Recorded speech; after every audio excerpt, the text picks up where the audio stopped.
He goes up to Hebron, remember, to worship, so he said. And during that time, he has that proclamation go out that Absalom is the king. David hears about it. He and his men exit out of the city, and we saw that how they exited out to the east over the Jordan and crossed over. And so David and his men go across into the Transjordanic area over into Mahanaim, and they set up in that city. So David's out there with his army. Absalom and his army are there in Jerusalem. So now in chapter, at the end of 17 and into 18, Absalom gets in 17, Absalom gets the advice. Who's his trusted counselor? We read, who defected from David, who betrayed David. That was Ahithophel, right?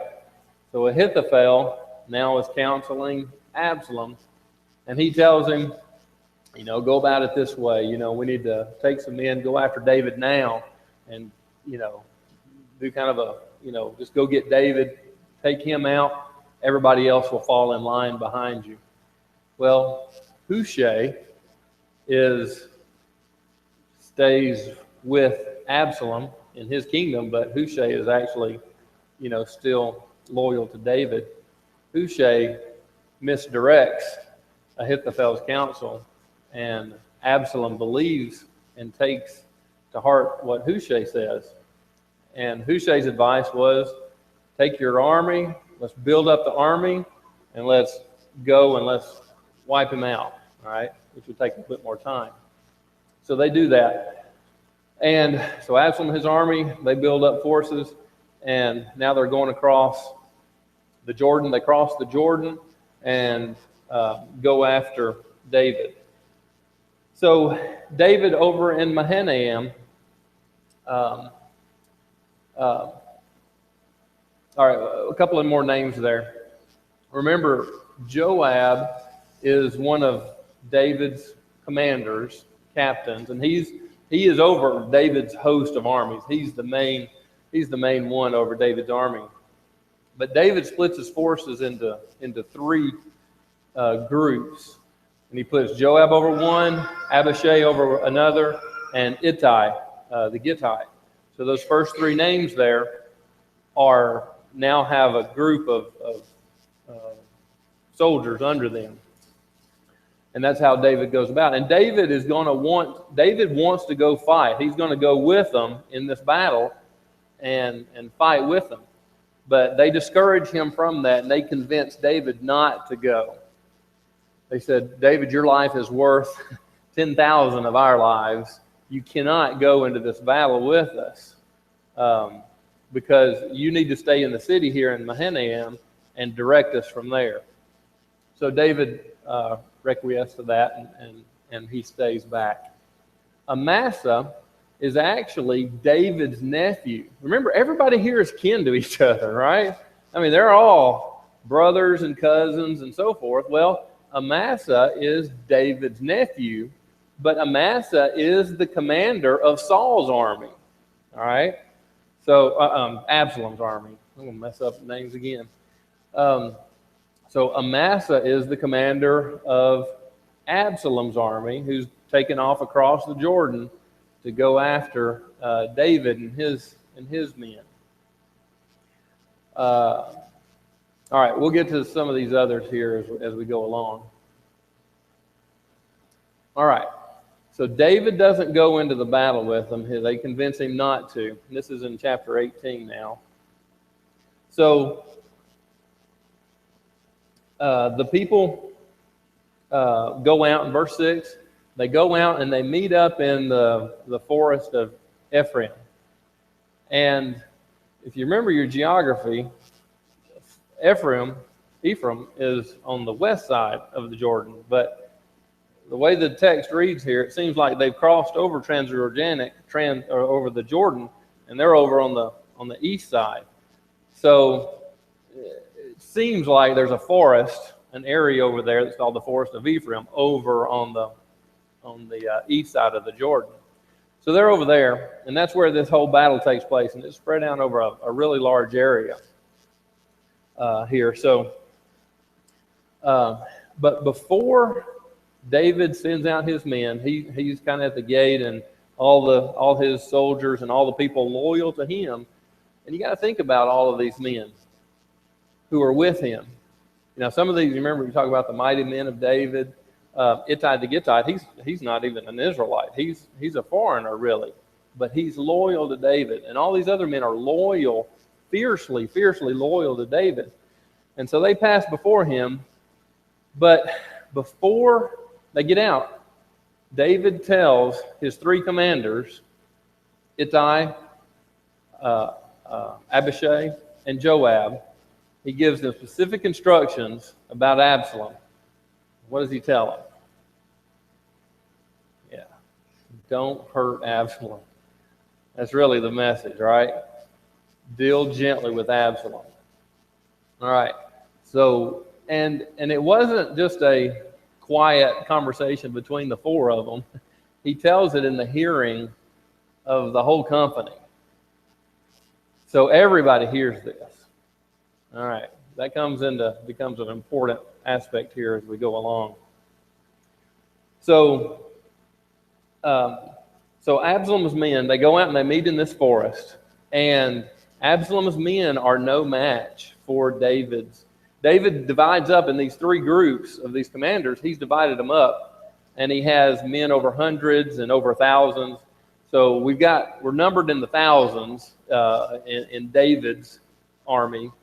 We're numbered in Absalom's army, tens of thousands. We don't know exactly how many. It's never really told how many total there are. But as they go into this battle in this forest of Ephraim, it's a slaughter. David's men overcome Absalom's army, just and deal a huge heavy blow. In fact, they kill 20,000 of Absalom's army. But you got to remember, who are they killing? It's brother against brother, cousin against cousin. It's family. Civil War kind of things that we can compare it to. So as a result of this, Absalom is fleeing, and he's running. And as he flees, he's on a mule of some sort, and as he's going through and riding through the forest, he gets caught up, and his head gets caught up in the trees, and so he's left hanging there. Mule runs out from under him, so he's hanging by his head in this forest. And one of the men come upon him, one of David's men come upon him, see him there, but he doesn't do anything. He runs back and he finds Joab, and he tells Joab. And here, let's see, which verse is this? All right, verse 10 in chapter 18. He sees Absalom hanging there. He reports that to Joab, and Joab says, "You saw him. Why did you not strike him there to the ground?" Joab wanted Absalom dead, obviously. And he says, "I would have given you 10 pieces of silver and a warrior's belt." So Joab would have, rewarded him for taking Absalom out. But what does this guy say? He says, "Not on your life." Verse 12, he says, "Even if I should receive 1,000 pieces of silver, I would not put out my hand against the king's son." Why is he not going to put his hand down against the king's son? Because he heard what David told his commanders about not touching him. He said, protect the young man Absalom. So he didn't harm him. Well, he goes on to say, and besides the fact, if I had done that and I came back to report it to David, he didn't trust Joab to stand behind him, to protect him. He thinks David would have killed him if he came back with that news that he had killed his son. He's probably right about that with the decisions David's been making. But he doesn't trust Joab to stand up for him. He thinks Joab would have just thrown him under the bus and, off of his head. So he didn't trust Joab to stand up for him. Well, so Joab says, look, I don't have time to argue with you. And so Joab takes off. He grabs 3 spears. He's got his armor bearers with him. He's got about 10 of them carrying his stuff, who surround him, carry all his, supplies and protect him. So he goes off with them, goes and finds Absalom, 3 spears through the heart of Absalom at Joab's hand, and then the men with him, they bring him down, they beat him, and finish him off and kill him. So Joab kills, and his men kill Absalom right there. Well, with that, Joab blows the trumpet, or has the trumpet blown, that will stop the fighting. It'll cause his men, they stop the fighting. So there's no more killing going on. And essentially that's, victory for them since they've routed them in such a way. They took Absalom, put him in a pit, covered him with stones, and at that, all the Israelites, from there in Jerusalem, from Absalom's army, they run and scatter, and they go back to their own. So with that, the battle's over. The victory is theirs. David's still back in Mahanaim, back across still over there in Mahanaim. So they need to send word to him. Well, Ahimaaz, remember who Ahimaaz is? He's one of those priest's sons who was part of that network of spies that they had set up. Remember that?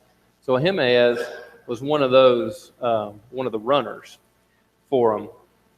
So he wants Joab to let him go and give David the news.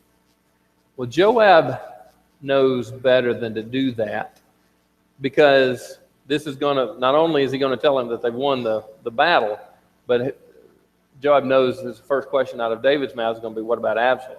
And he doesn't want Ahimaaz to be the bearer of that news to David for good reason.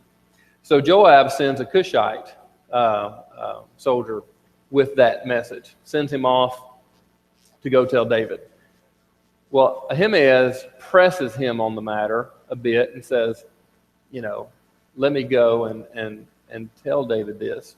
Joab relents and sends him off. So Ahimaaz shoots off a different path, and he essentially beats the other guy, the Cushite, there to David. So they arrive there, and there's a watchman out on the city of Mahanaim there with David. There's a watch guard, and he sees somebody running toward him, and he tells David, well, there's a runner coming, and he tells him it looks like Ahimaaz, and he's by himself. And so David immediately thinks and says, it must be good news.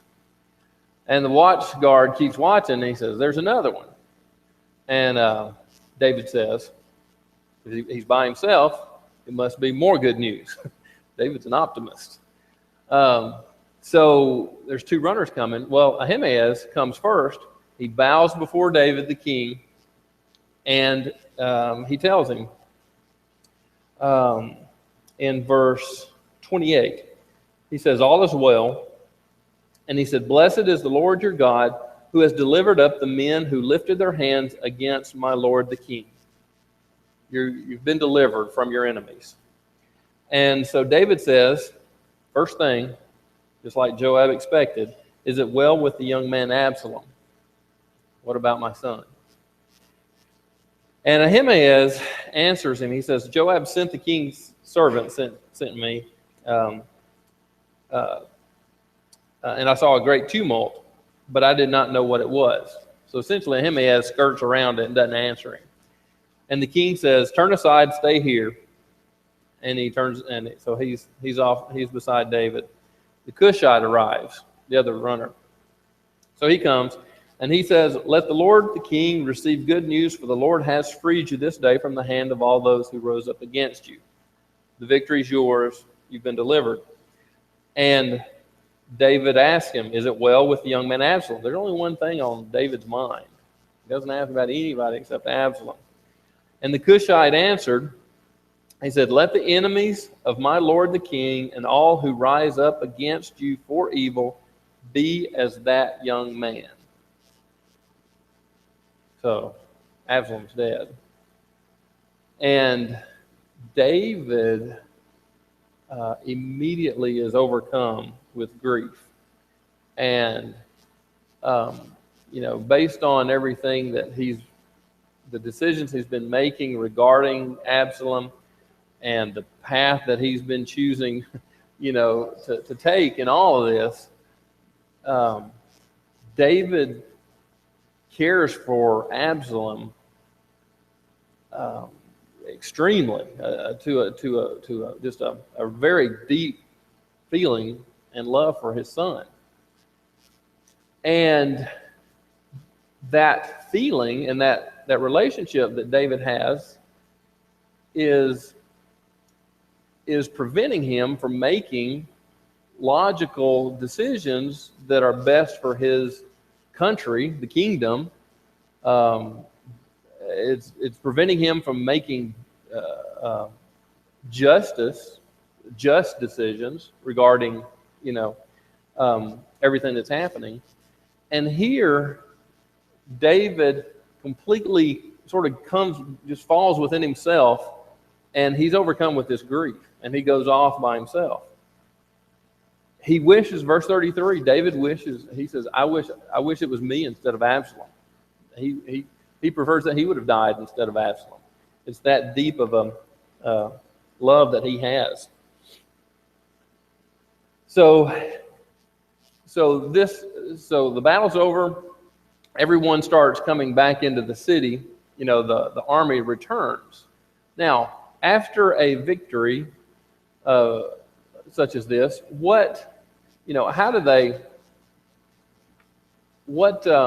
how does an army return to the city after a victory? Pretty victorious in their celebration. It might have been in a normal situation. It might have been depressed somewhat because they had been fighting their own people, but in as such, because of David's and all the, it gets out of David's grief and his mourning that's happening, the army sort of sneaks back into Mahanaim. They sort of sneak back in like they've been beaten, right? So they're all feeling not victorious, not celebratory at all, but like they've done something wrong. And they go back into the city, and Joab learns of, the word gets back to Joab too, of what David's doing here. And Joab goes in and talks to David. And he tells him, he rebukes David. He goes into him in verse 5. And he really lays it on the line to David.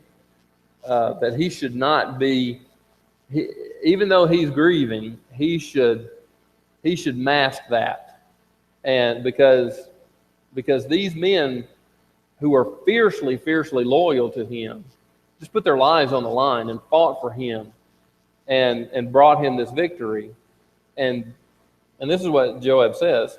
He says, "Today you have covered with shame the faces of all your servants, who today have saved your life and the lives of your sons and daughters.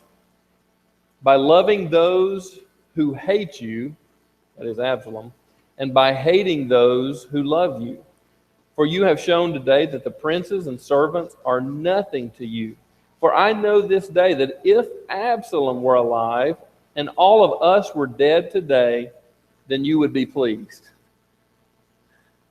So that's what Joab tells the king who could off with his head, at any point for disrespect or any other thing. But he lays it on the line. David, you'd be happier if we were all dead and Absalom was alive. And David takes that to heart. Joab keeps talking.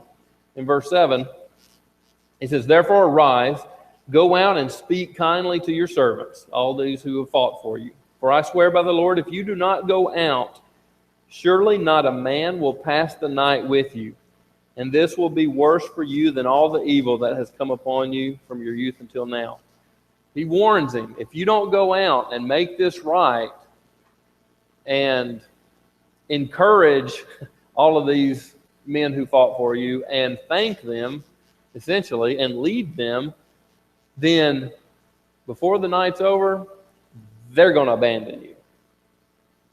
Now, you think about the situation of the whole kingdom, just in general, back in Jerusalem, here in Mahanaim, what is the situation just in general of everything? Back in Jerusalem, what had happened? They had pretty much were of the opinion there in the city that, Absalom came in and David ran. And so the people of the kingdom pretty much accepted Absalom as their king. Well, what's the situation now? Absalom's dead. David had fled and he's off, out there. But what are they supposed to do? They're kind of lost. You can kind of see that, can't you? That the people and the citizens of the Israelites, what are we supposed to do now? We accepted somebody, the king Absalom, he's dead. We kind of, David fled, he's out. Where are we? What are we supposed to do now? Well, with this, David hears these rumblings and these complaints that are happening. He gets word of it. So he goes ahead and he sends word to his people from Judah. And he sends, that's where he's from. So he sends word to them. He says, why have you not, his own relatives, the people closest to him in Judah there, why haven't you taken the lead on bringing me back and putting me back on the throne? All right. So he sends that message to them. And at the same time, remember, Amasa is his nephew. Amasa was who? He was the captain of Absalom's army, who he was fighting against. Well, Amasa is from down there. So at the same time, he sends down there and he says, Amasa, I know what you did, but we're going to put that behind us. And I want you to be captain over all my hosts. So he appoints Amasa. I paraphrase that, and I didn't say how David said it. But he puts Amasa in charge of all his hosts, his army. Now, who was his captain of the host of all his army? That was Joab, right? So he puts Amasa, who was fighting against him, as captain over his army, and Joab is sort of booted. Now, I don't know why he did that. It doesn't tell us why he did that. I can think of a couple of reasons why he did that, but they're just my thoughts. One would be, as a possibility, and like I said, they're just what I can think of, but how could he repair this rift and this tumult that's going on in the nation right now? You've got a division here between those who followed Absalom and those who followed David, don't we? If you bring the captain of that army into your close circle, That'd do a lot, wouldn't it? So maybe that's a reason. It might be that he was booting Joab out. What did Joab do that David told him specifically not to do? He told him to take care of Absalom. And Joab did the opposite. He disobeyed the direct order from the king. So that, that both of those things are kind of on the table. Exactly why he did it is not told in the scriptures for us. But so the battle's over. David's appointing via the messengers. He's appointing Amasa over his army now, and so the men of Judah do sort of take that role, that leadership, and they go over and they're kind of lead the charge of bringing David back and bringing him back into Jerusalem. So David and his men start coming back from Mahanaim on the east side of the Jordan, and they start coming back, and they're going across. They have to cross over the Jordan, right, and then come back, into Jerusalem. So it's a good little trek. So they get to the Jordan, and several people, lots of people, come out to meet him there. And the people who come to meet him there are pretty interesting who they are. In chapter 19, in verse 15, he comes over. He returns and he comes as far as the Jordan. All right. So Judah came to Gilgal in order to go meet the king to bring the king across the Jordan. So Judah is there, representatives from the tribe of Judah. And verse 16, Shemaiah, the son of Gera, the Benjamite, who was from Bahurim, hurried and came down with the men of Judah to meet King David. Who is Shimei? That was a last lesson, 2 lessons ago, I guess.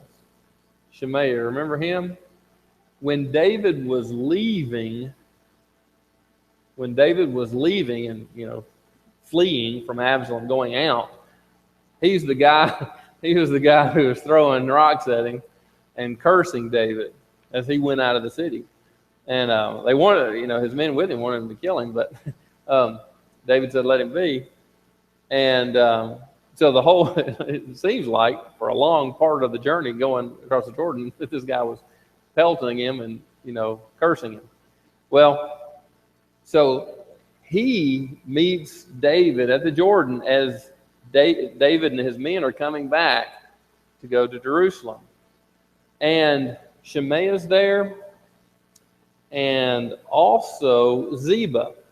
All right, so who is Ziba? I have to think back. All right. Ziba was the servant of Mephibosheth. You remember what happened there? The servant of Mephibosheth, Ziba, had come when David was leaving. He came out with supplies for David's army, but Ziba essentially said, you know what? Mephibosheth isn't coming. He's not going to go with you. He's not going to support and be loyal to you, David. He's going to stay in Jerusalem. And essentially the word from Mephibosheth was, Mephibosheth thought that Israel was going to make him the king, that the throne was going to return to Mephibosheth. Now, who is he? He's Jonathan's son, Saul's grandson. So Mephibosheth thought that the kingdom was coming back to Saul, and Mephibosheth being the only one, he would be king. That was the word that Ziba had told David as he was, fleeing from Absalom.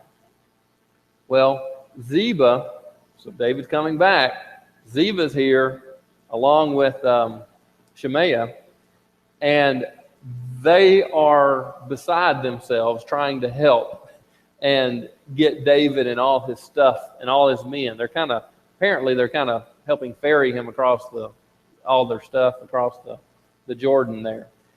And they plead with David to forgive them. They plead with David to forgive them for what they've done.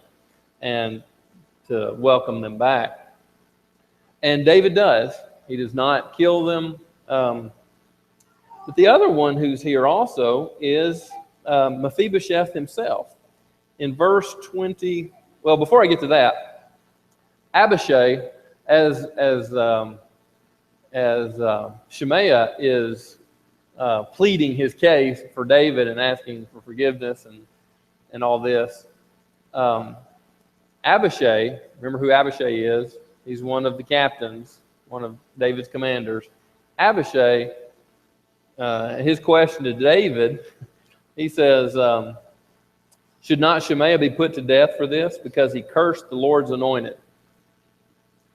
So Abishai, that's a valid question on the part of Abishai, because this guy was cursing David the whole way, as David was leaving.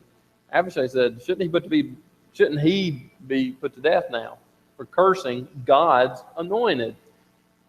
Now, in David's past, how strongly did David feel about God's anointed? He felt very strongly about whom God had anointed to be king. David respected that an awful lot. Remember when he was hiding from Saul, Saul was trying to kill him and all that. David respected God's authority and whom he had chosen. Abishai was using that in his question. Shouldn't he be put to death because he was cursing God's anointed? Well, David, all that's true, all right, in David's history. But David says to him in verse 22, what have I to do with you, that you should this day be an adversary to me? Should any man be put to death in Israel today? So David says, no one else is going to die in this, everything that's happened. No one's going to die today. And he swears to Shemaiah that he will not die, that he will not kill him. So David is showing a lot of mercy right now. Well, Mephibosheth, all right, is also here. And so David asks him, remember how close David and Jonathan, Mephibosheth's father, were? David and Jonathan, they were very, very close. And when Jonathan had died, David had, taken care of Mephibosheth. And remember, Mephibosheth was lame and he couldn't walk.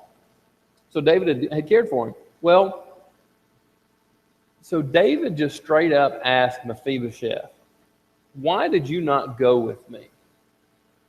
All right? Now, there were some who wanted to go with David when he was going, across the Jordan. And David said, no, you know what? I need you to stay here, or you'll be a burden with me. Stay here. And he might have said that to Mephibosheth, because Mephibosheth couldn't walk. He was lame. So he might have, but the question is, why didn't you want to go with me? All right? So why didn't you go with me?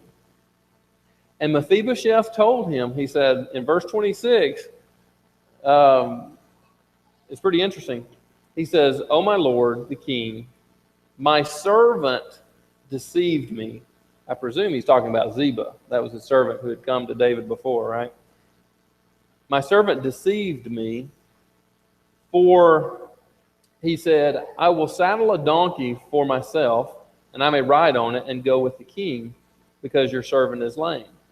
Moreover, he has slandered your servant to my lord the king, but my lord the king is like an angel of God, therefore do what is good in your sight." Mephibosheth says, my servant, he betrayed me in saying that I wouldn't come with you. Ziba had gotten all that stuff together and came to David and reported that Mephibosheth said this or that. Mephibosheth had never said that. Mephibosheth, apparently, and what he's saying here, he wanted to go. He would have gone with David. And all that about him wanting the throne, Mephibosheth is saying he didn't say any of that. He was slandered. So David replies to him, and Mephibosheth is still talking and still, explaining. And the king says to him, David, he says, "Why do you still speak of your affairs? I have decided that you and Ziba shall divide the land. So the land that they had, David just simply straight up says, he says, the land that you have is going to be split between the two of you. Ziba's going to have half of it, and Mephibosheth would have the other half of the land. I think, you may have another idea, David didn't know what the truth was. And so he just splits it, and one can have one part of the property, the land, and the other can have the other. Because he'd gotten two different stories, and he didn't know which one was the truth. I'm not sure he wanted to take the time to figure it all out. So here it is. You take half, and and that's it. But Mephibosheth says, what does he reply to that? He says, Ziba can have all of it. I'm just glad that you're back here. And if he was feigning concern for David, he was doing a good job. It seems like he was sincere in that, just from the text. There's one other person who was there welcoming David back as he crossed the Jordan and coming back into Jerusalem, and that was Barzillai. Barzillai was the man who met David at Mahanaim and provided everything that David needed for food and shelter and everything that he needed. Barzillai was the one who was helping David there in Mahanaim, where he had set up kind of his headquarters through all this. So David was very indebted to him and thankful. And he told him, now Barzillai, he's an old man. He's like 80 plus years old. So David tells him, he says, come back with me, live with me in the kingdom. I'll take care of you from here on. Well, Barzillai, he's about ready to go on and receive his eternal reward, and he wants to go back to his family and be buried, with his people. And so David, but he does say, "Here, take my servant." I don't know if it means it's his servant. It says his servant. It might be his son, Chimham.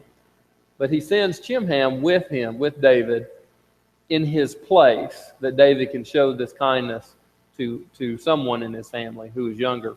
So David does that and takes him, and they go ahead and cross back over the Jordan, and David is set back up as king. The problems are not over at all for David in this whole affair. There's still a lot of tumult and division and difficulty. Some of that we'll talk about on Sunday. All right. Well, thank you for your attention. We'll stop there.